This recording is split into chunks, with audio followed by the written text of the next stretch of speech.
Bienvenido y bienvenida a Filosofía Resumida. Estás en el episodio número 12, Introducción a Freud. Este episodio va a ser un poquito más especial porque lo voy a hacer más personal, no lo voy a hacer tan impersonal ya que no tengo un guión y voy a hablar de Freud, ¿vale? Voy a introducir un poquito a Freud y su filosofía y lo voy a hacer sin guión. Así que comenzamos. Freud es un autor del siglo XX, es un autor que se estudia mucho en filosofía de la mente, es muy importante, sobre todo cuando hablamos del psicoanálisis.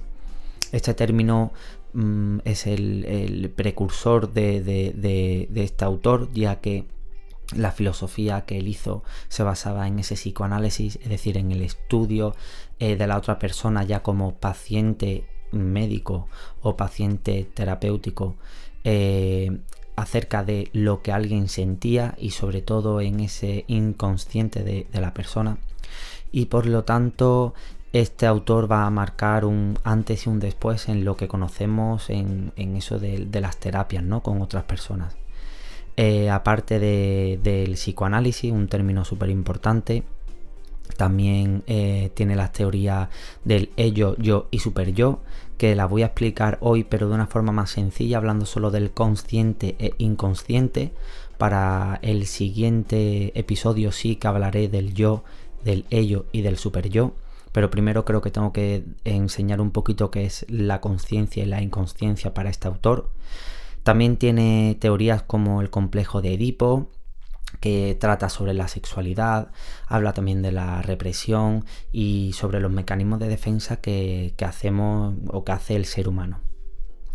Entonces, hoy centrándome en lo que es la conciencia e inconsciencia de Freud, que he querido empezar con estos términos porque me parece que son los más importantes para poder entender posteriormente toda la teoría de este autor. Básicamente, estos dos términos lo tenemos que ver como si estuviese representado por un iceberg. Y esto es muy típico, que cuando se ve a Freud, lo primero que te enseñen es un iceberg, ¿no? Y te digan que la parte de abajo del agua, que es la parte más grande del iceberg, es la inconsciencia para Freud. Mientras que la parte superficial del agua, que es la que menos tiene de hielo el iceberg, sería la parte consciente del ser humano. ¿Y por qué lo explica así? Freud es un psicoanalista que le da muchísima importancia al inconsciente, tanto como que los impulsos y nuestras acciones y lo que queremos es movido por el inconsciente. El inconsciente para Freud está marcado sobre todo por la supervivencia y por el deseo de sexo o la sexualidad. Este autor le da muchísima importancia a la sexualidad. De hecho, leas lo que leas de él, siempre ese término lo vas a tener en el libro y te va a aparecer. Entonces, en la inconsciencia, ¿vale? Son los actos más primitivos del ser humano. Son los actos, dejando de hablar un poco ya de la sexualidad, ya que pueden ser otros tipos de actos. Por ejemplo, la inconsciencia lo que te puede llevar es a querer desear, ¿vale?, lo mejor para ti o lo que tú deseas mejor para ti. Normalmente esto está enfocado a yo quiero el bien o yo quiero esto porque me gusta. Por lo tanto, el inconsciente es lo que va a generar que tus actos sean de una forma u otra. Si os dais cuenta, estoy hablando de inconsciente y no de subconsciente. Es muy importante el término exacto porque Freud no habla de subconsciente, sino que habla de inconsciencia. El subconsciente lo podremos ver y lo explicaré mejor con el ello, el yo y el superyo, mejor que en este episodio.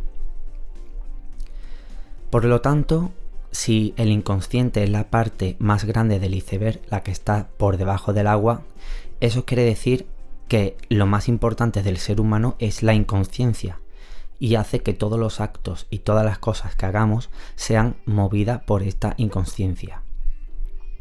Como ya he dicho, la inconsciencia son lo más primitivo del ser humano y por lo tanto esa inconsciencia va a hacer que siempre queramos elegir lo mejor para nosotros por nuestra supervivencia.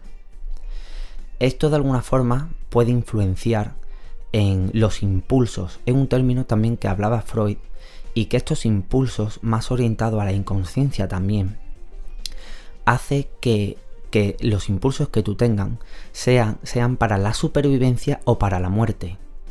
Por lo tanto, los impulsos que son hacia la supervivencia lo llama como eros, y los impulsos que son para la muerte o hacia la muerte lo denominará tánatos. Esto es muy importante, ya que nuestra inconsciencia también puede elegir o decidir, ¿vale?, el querer hacer un acto orientado hacia la muerte y no hacia la supervivencia. Freud, de hecho, estaba tan obsesionado con la inconsciencia que muchas de sus terapias se basaban en los sueños de los demás, ya que en los sueños de los demás era la pura inconsciencia, ¿no?, la pura imaginación más profunda del cerebro o de la mente, lo que hacía que tu cabeza, ¿no?, pensara lo más primitivo, o que quisiera lo más primitivo, o que hiciera lo más primitivo, todo en los sueños. Por lo tanto, se llevó muchos años en su consulta como psicoanalista analizando a sus pacientes según los sueños. Anteriormente a ello, se sabe que hacía también mucha hipnosis, y a través de la hipnosis también podía acceder a esa inconsciencia, ¿no?, de sus pacientes y de los seres humanos. Pero más posterior, después, en su última etapa, se centraba sobre todo en los sueños. Por lo tanto, esta es la inconsciencia de Freud. Y ahora, claro, la conciencia, aunque sea la parte más pequeña del iceberg, es muy importante, ya que es la que determinará y marcará lo que está bien y lo que no está bien, y sobre todo el poder detenerte en aquellos impulsos primitivos que no sean adecuados, depende de la cultura y dependiendo de la sociedad en la que estés. Por lo tanto, es así como que la conciencia es una barrera, es un límite para que la inconsciencia no pueda estar a su libre albedrío. Esta conciencia se suele entender como las reglas, lo moral, lo ético, ¿no?, lo mejor que el ser humano puede llegar a ser, pero como tiene la inconsciencia, es una lucha continua que tiene la conciencia con la inconsciencia. Por lo tanto, la conciencia será como ese motor que te dirá si eso está bien o no, y si puedes hacerlo o reprimir tu impulso primitivo, o hacerlo o no hacerlo. Por lo tanto, la inconsciencia está en un segundo plano, porque en nuestro día a día marcará la conciencia.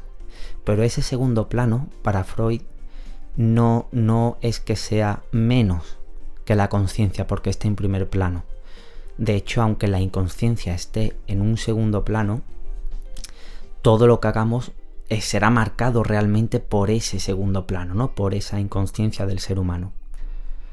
Por lo tanto, hemos visto, ¿no?, como en Freud la mente ya la dividía en dos, en una consciencia y en una inconsciencia.